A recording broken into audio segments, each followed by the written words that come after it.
Patuloy ang pagpapatupad ng financial aid to the barangays ng pamahalaang lungsod ng Pasig na sinimula noong 2021. Sa ilalim nito, ang bawat barangay ay nakakatanggap ng karagdagang pondo, 4 million pesos para sa maliit na barangay at 6 million pesos naman para sa malalaki. Bukod pa sa kanilang regular na budget mula sa National Tax Allotment at Real Property Tax Shares. Nilinaw ng pamahalaang lungsod na ang pondong ito ay hindi direktang ayuda para sa mga residente, kundi nakalaan para sa mga proyekto at serbisyong pangkomunidad. This is a top-up financial assistance na inilalagay sa development fund ng isang barangay. So ano po ang development fund? Ito po yung 20% ng kanilang national tax allotment sa madaling salita. Yung national tax allotment po is yung dami ng bilang ng isang barangay o population nila na nanggagaling po sa ating nasyonal na pondo. So, hindi po yung kabuang budget. Yung kabuang 20% ay nanggagaling po doon sa 20% ng national tax allotment. Yung mga programs po na yan, it can be economical benefit sa kanila, it can be infrastructure benefit po sa kanila, it can be environmental protection program, anything po na makakatulong to advance po or pagandahin po ang buhay ng kanilang mga constituents. Ito yung isang tulong na binibigay po ni Mayor Vico Soto sa mga barangay. Dahil kasi alam naman niya na hindi po sapat po ang mga pondo ng lahat ng barangay, kaya bibigay siya ng financial aid. Batay sa Executive Order PCG 24, Series 2022, ang pondo ay maaaring gamitin para sa iba't ibang developmental programs tulad ng kalinisan, sanitation at solid waste collection, pwede rin sa flood protection measures, early warning systems at rescue equipment, maintenance ng mga barangay roads, infrastructure, information at reading centers at iba pang proyektong makakatulong sa pag-unlad ng barangay. Mahigpit namang ipinagbabawal ang paggamit ng financial aid para sa administrative expenses, maliban na lang kung otorisado ng sangguniang panglungsod, pagbabayad ng loans, sweldo, overtime o honorarium at travel expenses. Sa amin naman, yung mga financial aid, kung anong pangangailangan ng barangay, kung anong pagkukulang na panggas ng barangay,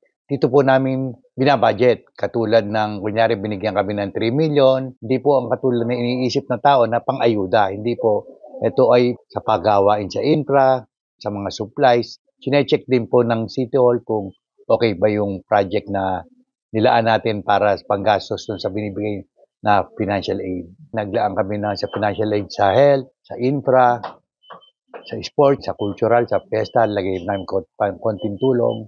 Sa ganitong sistema, mas kaya ng tugunan ng barangay ang mga agarang pangangailangan ng komunidad nang hindi na kinakailangang hintayin ang city o national government. Lahat ng barangay, anumang kulay o posisyon sa politika ay may pantay na bahagi. Tiniyak ng LGU na walang palakasan. Lahat ng barangay ay may patas na pondo para sa kapakanan ng kanilang nasasakupan. Pero ang maganda po dito sa financial aid po nitong lokal na pamahalaan, unang-una wala pong palakasan sa mga barangays. Regardless ng estado ng isang barangay, basta kakampi, kalaban, meron pong tulong na matatanggap mula sa lokal na pamahalaan. Bawat barangay ay obligadong magsumite ng developmental programs at accomplishment reports na detalyado kung saan nagamit ang pondo bago muling makatanggap ng susunod na aid.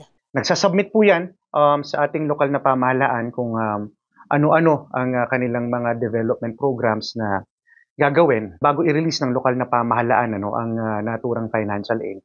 Nagsasubmit po sila ng kanilang mga accomplishment reports, pati na rin po ng utilization report patungkol po sa mga development fund na pinondohan ng financial aid. Pag nakumpleto na po nila yon at saka pa lang po i-release ulit ng lokal na pamahalaan yung kasunod po na taon. Lahat naman po yun ay sinasabit namin sa City Hall at kine-check naman lang kung okay yung project.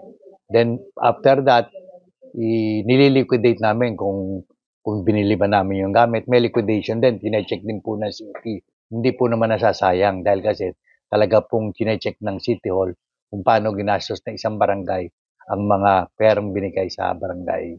Sa pamamagitan nito, natitiyak na ang pondo ay magagamit ng tama at para sa mas nakararaming Pasigueño. Maaari nang makita ng publiko ang Summary Utilization Report upang malaman kung saan ginamit ng kanilang barangay ang pondong nakalaan. Isang malinaw na hakbang tungo sa bukas, patas at responsableng pamamahala. Ako si Luan Peñano para sa latest ng iNews Pasig. Balita, Buhay, Pasigueño.